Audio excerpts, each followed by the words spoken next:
ঐতিহ্যবাহী ছুরি। আমি যতটুকু ভাবছি দেখে আসলে বাহিরের সৌন্দর্যই সব বিচার হয় না।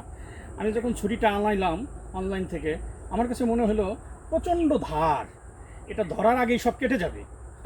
এখন দেখছি যে শরীরের সর্বশক্তি দিয়েও যদি আমি কাটতে চাই, কাটে না।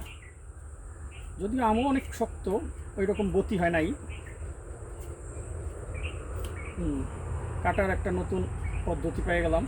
আসলে কাজ করতে করতেই না পদ্ধতি চলে আসে, এটা একটা এক্সপিরিয়েন্স। দেখি উপরে, এই তুমি কে, তোমার নাম কি? হ্যাঁ, রোহিত। হ্যাঁ রোহিত, বতি হইছে, ঠিক আছে। এই এরকম এরকম সাইজ থেকে পারো, সাইজের একটা সাইজ যদি ছোট হয় নিব না কিন্তু আমি। মানে এই সাইজের দিকে দিকে পারে পারে দিও। হ্যাঁ রাখ, আর একটু বড়তে বেশি বড় হয়।